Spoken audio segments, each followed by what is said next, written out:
The building has no sign you can see from the street. 200 West Street. You know the address before you know the phone number of anyone inside it. The analyst class is 94 people. You will know all of them by the end of the first week. You will work alongside most of them for the next 2 years. A few of them will still be here in 20. Nobody tells you what the hours actually are. The pitch book takes 4 days. You sleep a combined 11 hours across those 4 days. On the 5th day, an associate reviews the pitch book. She hands it back with 14 comments. None of the 14 comments are about substance. They're about formatting. You fix all 14. You find 3 more on your own. You fix those 2. The pitch book goes to the client. The client doesn't comment on the margins. Nobody in that room knows your name. That's not a problem. That's the job. Business school changes what you know. Coming back to Goldman changes how you use it. As an associate, you manage the analysts. The first time an analyst makes a mistake in a client presentation, it is your mistake. You catch it. You correct it quietly. The client doesn't notice. The analyst will remember that conversation for the rest of his career. The associate is the machine room of every transaction. The managing directors close the deals. The analysts build the materials. The associate makes sure the machine runs. You also learn the culture at this level, not the surface culture. The actual culture.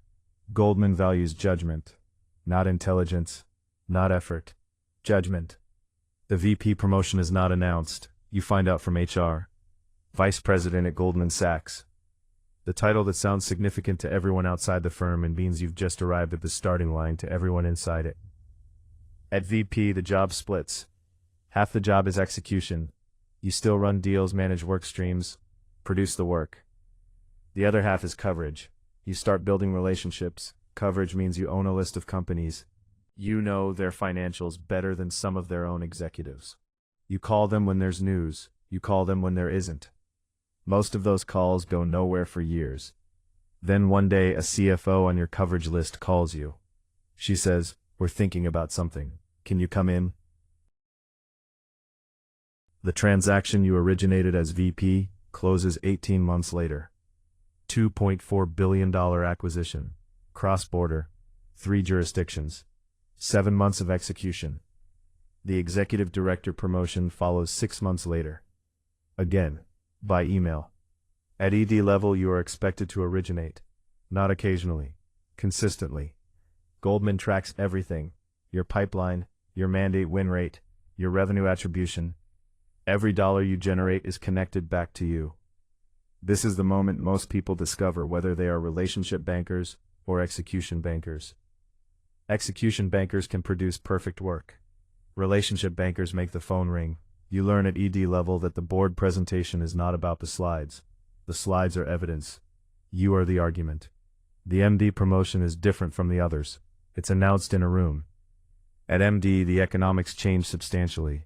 Base, bonus, restricted stock units vesting over 3 years. The compensation architecture of someone whose departure would now cost the firm more than their presence.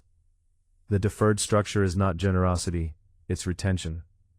As MD, you own relationships, not coverage. Relationships. The difference between coverage and relationship is that coverage is one-directional. Relationship is bilateral. The CEO calls you when he has a problem, not just when Goldman has a product. You spend 2 hours talking about a problem that won't result in a transaction for 4 years. 4 years later, when the company needs an advisor for the largest transaction in its history, they call you first. The partnership is not a promotion. It is a selection. Goldman makes partners every 2 years.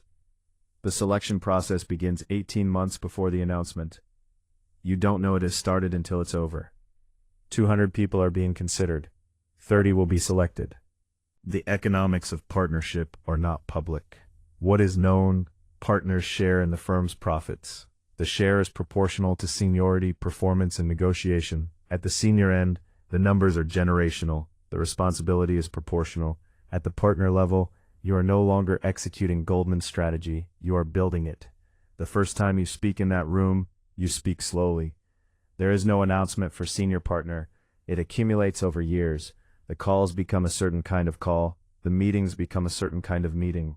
The invitations arrive from places that don't send invitations to people who haven't earned them. Goldman's senior partners are not bankers anymore in the conventional sense. They are trusted advisors to institutions, governments, and individuals, for whom the word billion is a unit of account, not a milestone. The travel doesn't become easier, you become more efficient at it. At this level, the question is no longer what you do, it's what you decide. The decisions at senior partner level ripple outward in ways that are difficult to trace and impossible to reverse. The second-order effects. That's what you're actually deciding. Being wrong at this level affects more people than being wrong at any previous level. Responsibility scales with seniority. That's not a formula. It's the actual experience of the job. 7 ranks, 22 years, 1 firm. Goldman Sachs doesn't tell you what the path looks like at the beginning, because the path isn't the point. The point is what you build while you're walking it.